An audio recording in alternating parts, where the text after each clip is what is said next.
Hello and a warm welcome to yet another beautiful day. And welcome to my channel. I urge you to hit the like button and, of course, subscribe for more and better content.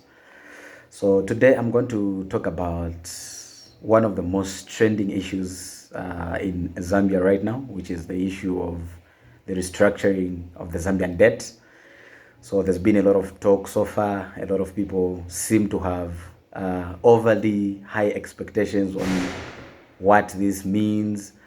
Others just are reluctant and do not know really what this means. Others who seem to know what this means are not really explaining to the rest of us who may not have much knowledge about it. So I decided then that with the little that I know and understand about the debt restructuring, to do a video. So this is it.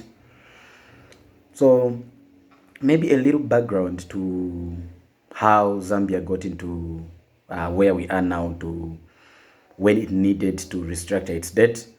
So for quite some time now, Zambia had been struggling with debt, both internal debt and external debt. And majorly the external debt had accumulated to way over $15 billion. That's how much debt Zambia had been owing. And it was coming to a point where it was about to default as a country. So when a country decides to default, what this simply means is that it agrees that it cannot be able to pay its debts.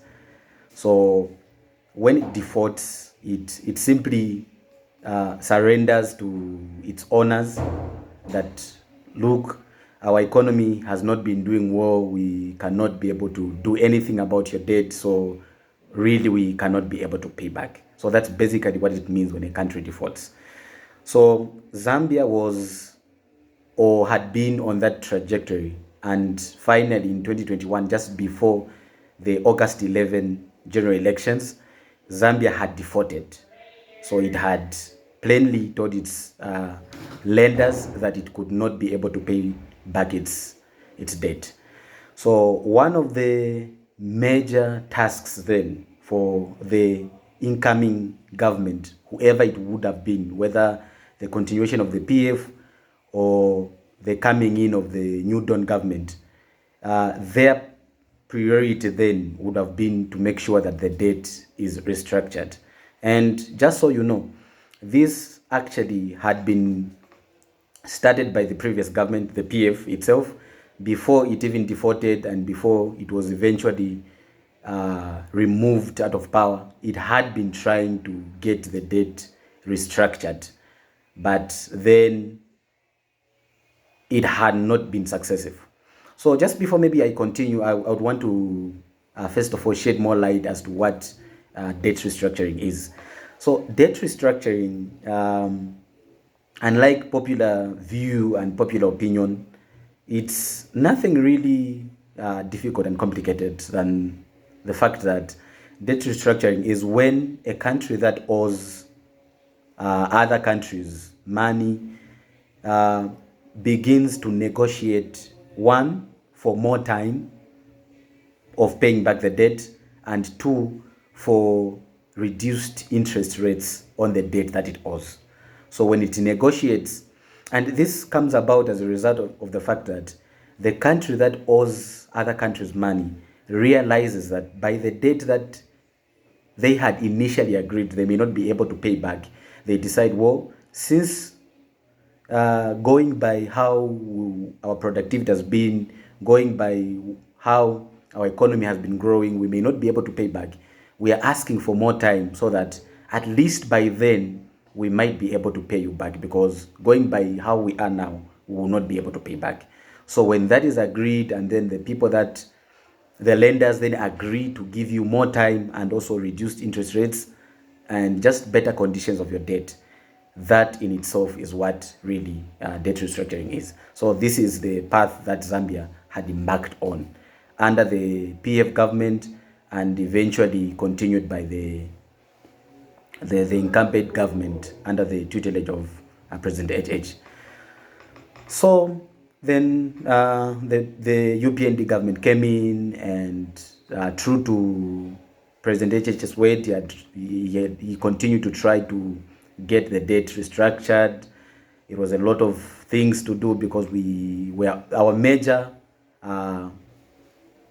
people that we were owning were the Chinese government. So he tried with the Chinese government, and that one went through last year, 2023. So they gave us an extra 10 years in which we are then to begin to pay back their debt.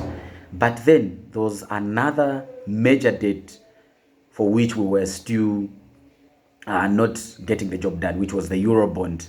So the Eurobond, this is the debt which Zambia owes to the G20 countries, which are the countries that are found in Europe. So this was one of the major debts that Zambia had to get restructured, meaning asking for more time and better interest rates. So President HH and his team had been trying all they could, and finally, as of yesterday, the 25th of March, they finally got the job done, which means that the debt was restructured, and we were given an extra 20 years in which then now we are to pay back the Eurobond of over $3.5 billion, and an extra 3 years, which is grace period after the 20 years elapses. We'll still have about 3 more years in which now will be required to pay back the debt. Now, the major question then that everyone asks, especially the average Zambian, is what does this mean for a country like Zambia? And what does this mean for the cost of living? So, unlike popular opinion as well, that this means Zambia suddenly will turn into heaven on earth, or maybe to suddenly move from a third world country to a first world country, well, that is not necessarily going to be true. But what this means is that Zambia is going to remove its concentration on paying the debt, but rather now on developing the economy and trying to make sure that we engage in activities that are going to be productive for Zambia's economy.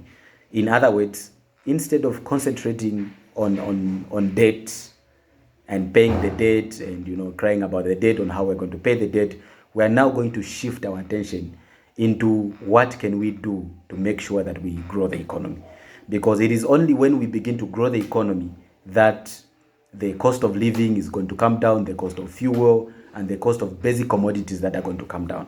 So I must sound an apocalyptic warning right now that just by the debt being restructured, it doesn't necessarily mean that the cost of living is going to go down. It is only when now, as a response to this debt restructuring, we begin to engage into activities that are going to be productive for the economy. It is only then that the cost of living is going to come down. So I think basically that's what the debt restructuring means for Zambia and the average Zambian. So thank you very much for listening to this beautiful video. Again, I urge you to like the video and hit the subscribe button for better and more content.